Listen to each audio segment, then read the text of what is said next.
ఇక మరికొన్ని గంటల్లో ప్రారంభం కానున్న భోగాపురం ఎయిర్పోర్టుపై నెక్స్ట్ లెవెల్ క్రెడిట్ వార్ నడుస్తోంది. మరోవైపు ప్రధాని మోదీ దీనికి రానుండడంతో యమ గ్రాండ్గా ప్రభుత్వం ఏర్పాటు చేస్తుంటే ఇటు వైసీపీ మాత్రం అసలు చేసిందంతా మేము, ప్రచారం మాత్రం టీడీపీది అని అంటోంది వైసీపీ. పోర్టు మాది, ప్రచారం టీడీపీది అంటూ మాటల దాడి కంటిన్యూ చేస్తోంది. వైసీపీ నేతల కామెంట్స్ పై మంత్రి పార్థసారథి కౌంటర్ ఇచ్చారు. 2016లోనే భోగాపురం ఎయిర్పోర్టుకి బీజం పడిందంటున్నారు పార్థసారథి. చంద్రబాబు సీఎంగా ఉన్నప్పుడే శంకుస్థాపన జరిగిందంటున్నారు. తొండాట ఆడటం జగన్ కు మాత్రమే సాధ్యమన్నారు. వైసీపీ నేతలు వస్తే ఆధారాలతో సహా చూపిస్తాం, నిరూపిస్తామంటున్నారు. ఒకప్పుడు భోగాపురం ఎయిర్పోర్టు వద్దన్న జగన్ ఇప్పుడేమో క్రెడిట్ కోసం పాకులాడుతున్నారంటూ విమర్శించారు పార్థసారథి. మంత్రి పార్థసారథి ఇంకా ఏమన్నారా? ఫుల్ కామెంట్స్ మా సీనియర్ కరెస్పాండెంట్ ఖాజా అందిస్తారు. ఖాజా,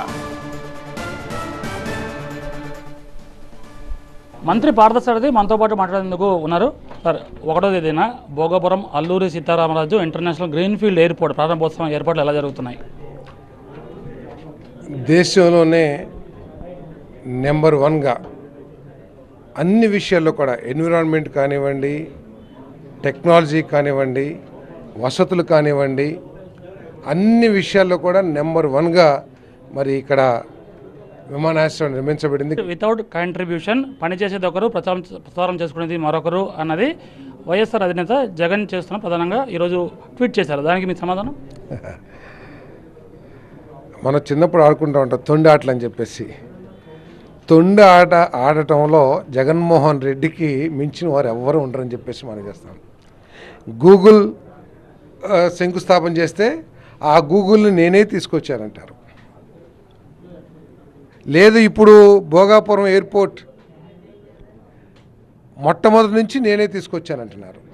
శంకుస్థాపన కూడా చంద్రబాబు నాయుడు గారు ముఖ్యమంత్రిగా చేసిన విషయం మరి 5 సంవత్సరాలు ముఖ్యమంత్రిగా పనిచేసిన జగన్మోహన్ రెడ్డి గారికి తెలియలేదంటే ఆయన రెండోసారి ఎన్ని శంకుస్థాపన, జేఎస్డబ్ల్యూ ఆయన సొంత జిల్లాలోనే జేఎస్డబ్ల్యూ స్టీల్ ప్లాంట్ 2 సార్లు శంకుస్థాపనే కాదు, మేము అన్ని క్లియరెన్స్లు మేమే తీసుకొచ్చాం, ఎన్ఓసి కూడా మేమే తీసుకొచ్చాం అనేది ప్రధానంగా చెప్తున్నాం. నేను చెప్తున్నా కదా, ఎప్పుడెప్పుడు వచ్చినాయి 7/10/2016 ఎవరున్నారండి?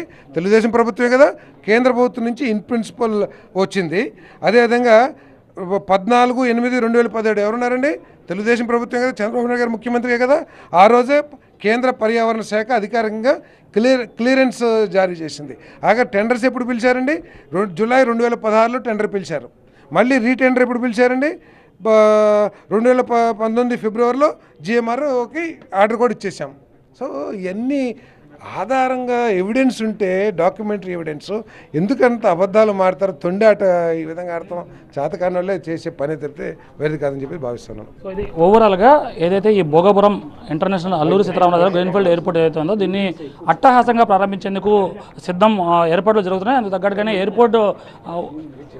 ఎయిర్పోర్టు ఒకసారి ఇది ప్రారంభమైన తర్వాత ఈ ప్రాంతం పూర్తి స్థాయిలో అభివృద్ధి చెందేందుకు ఒక గేట్వేగా మారబోతుందని మంత్రి పార్థసారథి చెప్తున్నారు. మరోవైపు ఈ ప్రచారం పనిచేసేది ఒకరు, ప్రచారం మరొకరు అని ఏదైతే జగన్మోహన్ రెడ్డి ట్వీట్ చేశారో దానికి తనదైన శైలిలో సమాధానం చెప్పి తమ హయాంలోనే, అంతకు ముందే చంద్రబాబు నాయుడు హయాంలోనే పూర్తి స్థాయిలో ఎయిర్పోర్ట్ సంబంధించిన అన్ని అనుమతులు తీసుకొచ్చి ఒక ట్రాక్లో పెట్టిన తర్వాతనే ఆ తర్వాత దాన్ని గాలికి వదిలేశారు. ఇప్పుడు మళ్ళీ కార్యరూపం దాల్చిందనే అభిప్రాయాన్ని వ్యక్తం చేస్తున్నారు మంత్రి పార్థసారథి.